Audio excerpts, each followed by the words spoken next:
오늘 우리에게 주신 하나님의 말씀은 사도행전 13장 47절 말씀입니다. 주께서 이같이 우리에게 명하시되 내가 너를 이방의 빛으로 삼아 너로 땅끝까지 구원하게 하리라 하셨느니라 하니.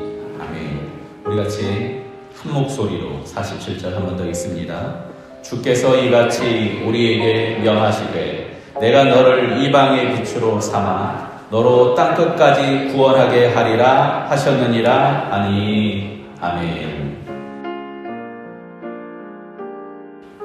다음 주에 저희가 부활주일로 예배드릴 때,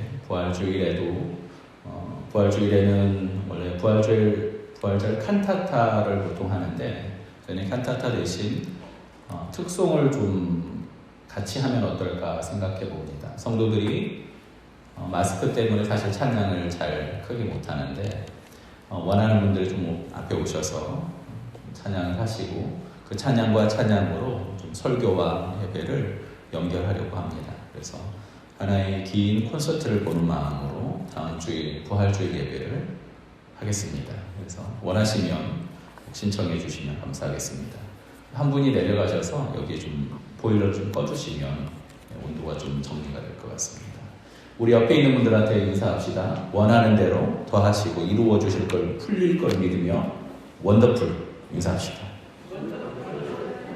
원더풀. 네.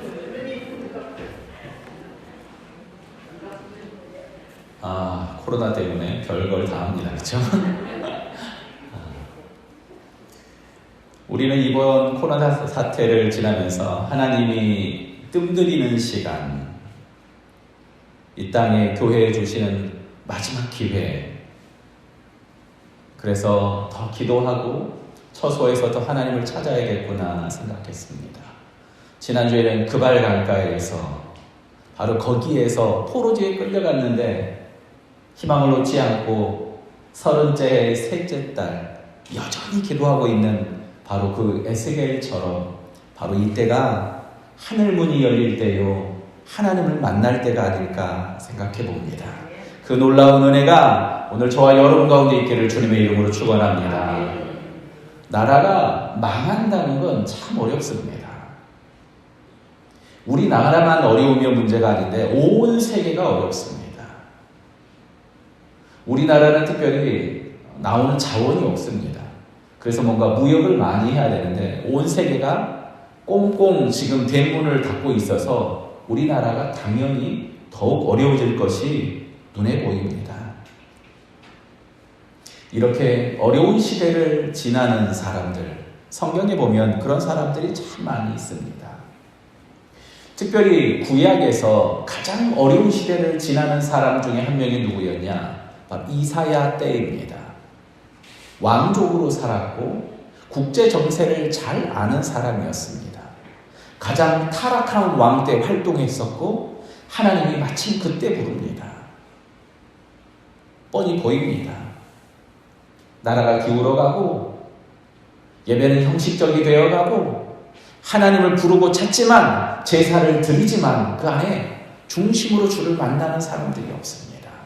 이사야는 저주를 선포합니다. 너희 끝장났다. 너희 망한다.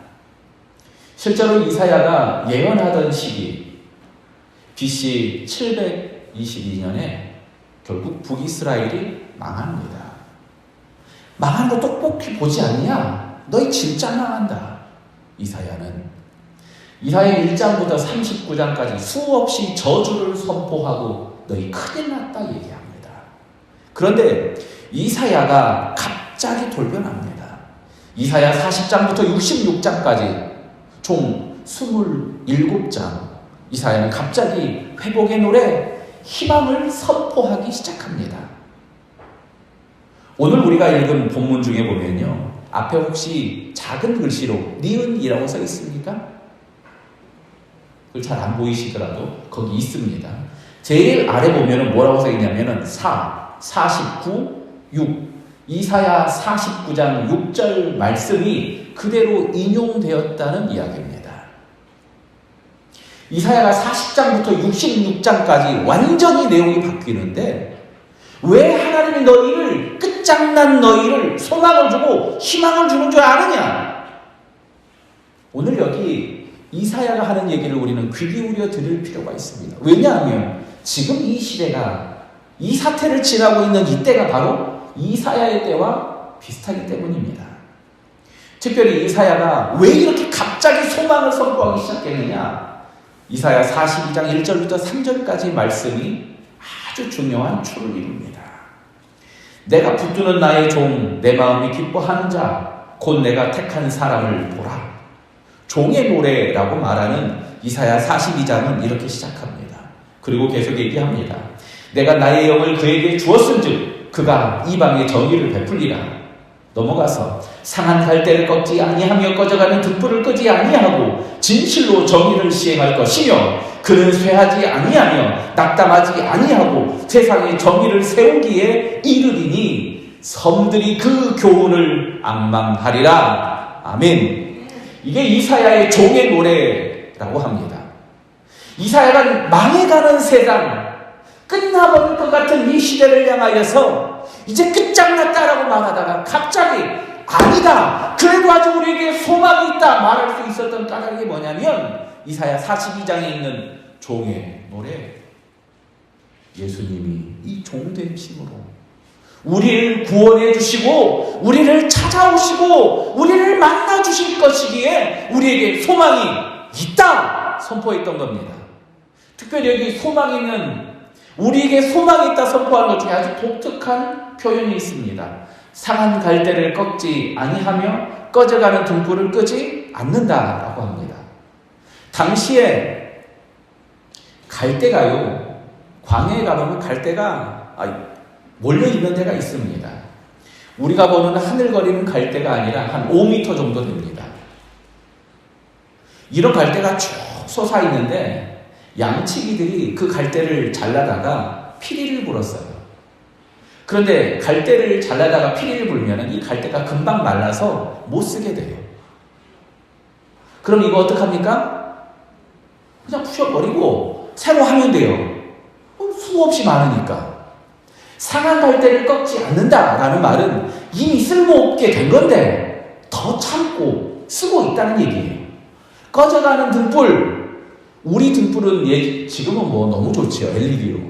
예전에 혹시 여러분 오래된 등 뭐죠? 호롱불처럼 기름으로 심지를 넣어서 불을 만들어 사용했습니다. 호롱불처럼 심지를 넣어서 이렇게 사용했는데 심지가 다 타면 어떻게 해요? 심지가 다 타갖고 이렇게 꺼질랑 말랑 하면 그냥 빨리 끄고 새로운 심지 끼워야죠. 근데 그거 끄지 않고 끝까지 기다린다는 겁니다. 이게 무슨 말이냐면은 상한 갈대와 꺼져가는 등불은 무용지물이 됐다는 얘기예요. 더 이상 쓸모없다는 겁니다. 그런데 무용지물이고 쓸모없는 그것들을 끝까지 참고 인내해 주시고 그래도 쓰려고 한다는 겁니다. 이게 종의 마음이라는 겁니다. 우리를 너무나 사랑하셔서 우리 죄악을 참으시고 우리 교회를 참으시고 이 나라를 참으신 하나님의 그 사랑 때문에 우리가 소망이 있고 이스라엘에 여전히 소망이 있다 말하는 겁니다. 너 망가졌지만 고쳐 쓰겠다. 내 손에 너를 새기겠다. 널 잊지 않겠다. 이게 바로 이사야의 예언이고 선포였던 겁니다. 사사기는 무한 반복 죄악으로 그야말로 소망 없는 백성들의 이야기를 한다고 하면 이사야는 하나님의 사랑으로 끝나버릴 수밖에 없는 사람을 그래도 살려주겠다 말하는, 어쩌면 이 시대를 향한 노래가 바로 오늘 우리가 읽은 본문과 이어지는 이 선포가 아니겠습니까? 내가 너를 이방의 빛으로 삼아 너 땅끝까지 구원하게 하리라. 아멘. 끝나버릴 수밖에 없는 너지만 오히려 너를 이방의 빛으로 삼아라. 라고 얘기하시는 겁니다. 오늘 이 고백을 하고 있는 바울은 사도행전 13장에서 긴 설교를 했습니다. 바울의 설교로 최초로 기록된 이 긴 설교 끝에 45절 보니까 사람들이 많이 모였는데 시기하는 사람들이 이 바울의 설교를 듣고 오히려 이들이 방해하고 회방하려고 합니다. 그 사람들이 전부 유대인들이었습니다. 이 유대인들을 향하여 회방하고 그렇게 복음을 선포하고 그렇게 노력을 기울였는데 오히려 듣지 않고 방해하고 회방하는 사람들을 보면서 바울이 했던 이야기가 바로 오늘 이야기입니다. 같이 한번 다시 읽습니다. 주께서 이같이 우리에게 명하시되 내가 너를 이방의 빛으로 삼아 너로 땅끝까지 구원하게 하리라 하셨느니라 하니 아멘. 바울이 그렇게 열심히 설교했는데 안 들어요. 안 든 것뿐만 아니라 회방하잖아요. 상심할 만하고 힘 빠질 만하고 절망할 수 있는데 다 필요 없네. 포기할 만한데 바울은 오히려 담대하게 선포합니다. 내가 너를 이방의 빛으로 삼아 너로 땅끝까지 구원 얻게 하겠다. 이게 하나님의 말씀이라는 겁니다. 회방이 있고 방해가 있고 장벽이 있는데 이게 하나님이 내가 방향을 전환하게 하시는 거구나. 바울은 낙담하지 않고 오히려 나를 이방의 빛으로 하나님이 부르셨다 선포하는 겁니다. 하나님이 우리를 방향 전환하게 할 때가 있습니다. 하나님이 우리가 잘 가고 있는데 거기 아니야, 이쪽이야, 이쪽. 방향 전환할 때가 있습니다. 언제입니까? 사랑하는 성도 여러분, 여러분의 인생 가운데 방향 전환할 때를 생각해 보세요. 언제입니까? 어려운 시기 아닙니까? 어려운 장벽을 만났을 때가 아닙니까? 문제는요, 그 장벽을 만났을 때 오늘 바울이 보여주는 것처럼 그 가운데 하나님이 우리에게 주신 방향, 하나님이 원하는 길을 찾고 그 길을 따라가는 사람이 있고 그렇지 않고 거기에 좌절하고 포기하는 사람이 있다는 겁니다. 세상의 빛으로 오신 예수님, 그 예수님께서 우리를 이 땅의 빛으로 살라고 하셨는데 바울은 모든 사람을 향한 빛 되기를 이제 접고 이방의 빛으로 나를 부르셨구나 고백하고 있는 겁니다. 당시에 이방이라고 말하면요, 지금 오늘 우리가 만나서 인사하는 것처럼 인사해요. 어떻게 해요? 절대 손잡지 않습니다. 이방인이니까 더럽거든요. 접촉하면 안 됩니다. 지금 우리는 어쩌면 유대인들의 마음을 너무 잘 압니다. 여러분 앉으실 때도 좀 떨어져서 앉으세요. 부부 말고. 부부는 딱 붙어 앉으시고. 이방인들을 향하여서 유대인들이 그랬어요. 떨어져서 앉고요. 접촉하면 더러워질까 봐. 그런데 바울이 유대인들의 그 반응을 보고 얘기합니다. 나를 이방의 빛으로 부르셨구나. 코로나가 우리 인생의 걸림돌이 아니라 하나님을 향한 디딤돌이 되기를 주님의 이름으로 축원합니다.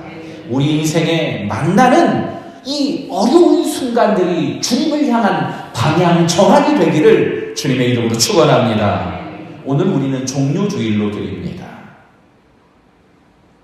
고난주간 예수님께서 십자가를 지기 위해서 예루살렘에 입성한 바로 그날, 그 마음이 어떻겠습니까? 죽을 줄 알아요. 피할 수도 있습니다. 하지만 그 길을 가고 있습니다. 오히려 고난을 선택하고 오히려 그 어려운 길을 통하여서 하나님의 뜻을 이루려고 하고 있는 겁니다. 내 뜻을 꺾고. 이게 얼마나 어렵습니까? 내 뜻을 꺾고 하나님의 뜻대로. 사랑하는 성도 여러분, 내 뜻을 끊고 어쩌면 마스크를 쓰고 있는 지금 이 시간 우리가 말하는 것을 함부로 하지 못하고 한 번 더 생각하고 말하고, 이게 하나님 우리에게 주신 얼마나 귀한 훈련의 기회인지 모릅니다. 내 뜻을 꺾고, 하나님 이 말 해도 괜찮겠습니까? 내 뜻을 꺾고, 하나님 이게 하나님이 원하는 말입니까? 한 번 더 생각하고 말하고. 종료주일 나귀를 타고 예루살렘에 입성하시던 예수님의 모습이 바로 그 모습입니다. 내 뜻을 꺾고. 오늘 바울이 얘기합니다. 이방의 빛, 내가 너희를 너무 사랑하지만 내 뜻을 꺾고 하나님이 보내시는 곳으로 가야겠구나. 이방의 빛으로. 바울은 실패의 현장에서 하나님의 사명을 발견하고요.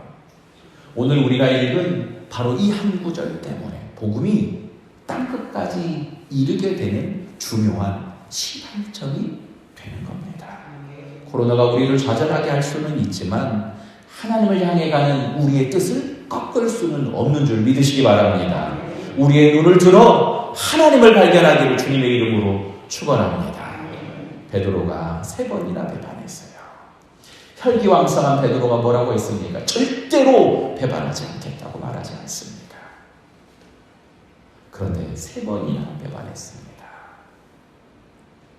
그리고 고향에 갑니다. 갈릴리에서 다시 그물을 던지고 있을 때, 그때 베드로의 마음은 어떻겠습니까?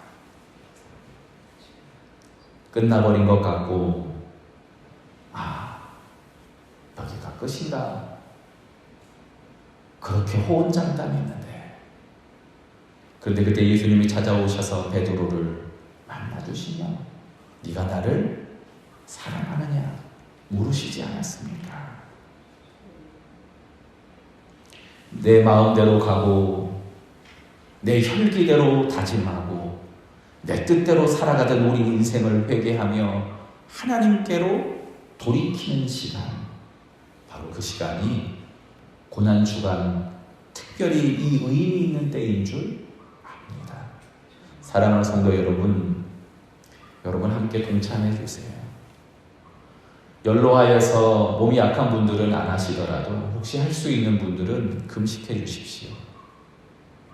굳이 아래다가 게시판에다 이름을 쓰기를 부탁하는 까닭은 잘난 체 하라는 얘기가 아니라 이렇게라도 결심을 기록하라는 얘기입니다.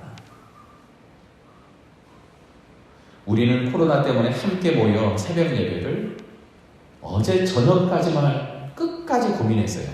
본당에서 새벽 예배를 드리자. 아니다. 아직 어렵다. 끝까지 고민하다가 책자를 만들어서 가정에서 드리게 하자. 이렇게 결론을 내렸습니다. 그래서 오늘 여러분한테 가실 때 가정마다 한 권씩 가져가서 내일 새벽부터 혹은 내일 언제라도 내일 하루 종일, 내일부터 해서 다음 주일 부활절까지 여러분이 읽고 묵상할 수 있는 묵상집, 실천할 수 있는 책자를 하나 마련했습니다. 갈 때 꼭 받아가셔서 우리 인생의 중요한 이 실패의 현장, 좌절의 현장에서 하나님의 사명을 발견하던 바울처럼 내 뜻을 꺾고 하나님의 뜻이 무엇인지 발견하고 사명을 찾는 여러분이 되기를 주님의 이름으로 축원합니다. 주중에 성도들을 만났습니다. 작은 선물을 포장해서 가정마다 방문하고 빛의 전달자, 이방의 빛으로 바울은 그렇게 고백했는데 나는 빛의 전달자로 여러분한테 떡이랑 양갱이랑 쿠키를 다 드리진 않고 어떤 집은 쿠키 드리고 어떤 집은 양갱 드리고 그래서 만났었습니다. 저는 성도들을 만나면서 생각했어요. 우리 인생에 어려운 시간들을 만날 때 더 귀한 게 있구나. 진짜 귀한 게 뭔 줄 발견하게 되는구나. 어떤 성도를 만났더니 안 그래도 엊그제 목사님 생각을 그렇게 했어요. 너무 보고 싶더라고요. 평상시엔 보고 싶지도 않았는데 안 보니까 보고 싶었다는 얘기를 듣고 아유, 코로나가 좋은 일도 있다라는 생각을 해봤습니다. 너희가 세상의 빛이다 라고 말씀하셨는데 사실 우리는 이 구절을 많이 오해했습니다. 우리 착한 행동으로 우리가 뭔가 빛이 되어야 될 것 같은 그게 아닙니다. 마치 라디오랑 똑같습니다. 우리는 전파를 받아서 그 소리를 그대로 흘려보내는 라디오입니다. 라디오 신호에 이렇게 주파수가 잘 안 잡히면 어떻게 해요? 찌지직거리고 작소리가 들리잖아요.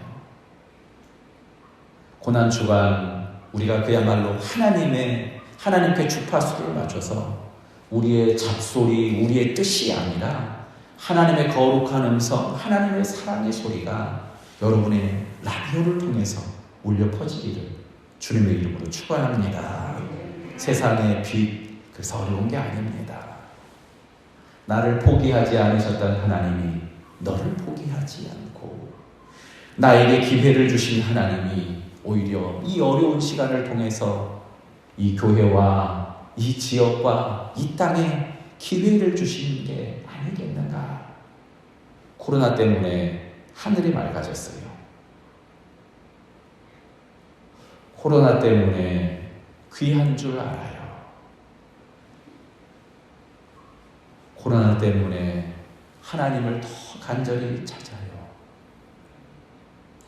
나만 아프면 괜찮은데 혹시 나 만난 사람이 아플까봐 성도들과 얘기하다가 그 얘기를 들으면서 나 만나는 사람이 아플까봐 이제 여러분 이 이야기를 조금 하고있으면 좋겠어요. 나 만나는 사람이 축복이 되기를, 나 만남으로 오히려 더욱 강건하기를. 그래서 바울이 그 어려운 현장을 주님의 축복의 현장으로 바꿨던 것처럼 세상의 빛, 이방의 빛으로 바울이 하나님의 새로운 사명을 깨달았던 것처럼 이 한 주간 하나님의 은혜를 깨닫고 선포하는 저와 여러분 되기를 주님의 이름으로 축원합니다. 기도합니다. 사랑의 아버지 하나님, 그 어려운 좌절의 현장에 섰던 바울이 나를 이방의 빛으로 보내셨다, 새로운 소명을 깨닫고 선포하는 것처럼 어려운 시대를 살고 있는 사랑하는 성도들 가운데 하늘 소망을 허락하여 주셔서 우리를 통하여, 이 시대를 통하여 하나님의 뜻을 발견하게 하여 주시고 내 뜻을 꺾게 하여 주시고 하나님의 은혜를 선포하게 하여 주시옵소서. 어려운 시대를 살아가는 성도들 가운데 그래서 소망을 주시고 주님을 의지하는 믿음을 허락하여 주시옵소서. 예수님의 이름으로 축복하며 기도합니다. 아멘. 다 같이 찬송 582장 찬양하며 준비할 예물을 주님께 드립니다.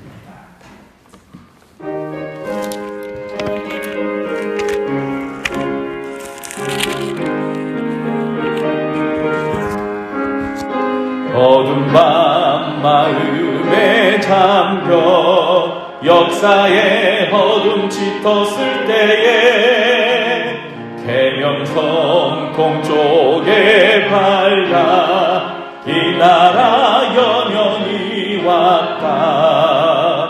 고요한 아침의 나라 빛 속에 새롭다. 이 빛 삶 속에 얽혀 이 땅에 생명 탄 놓아간다.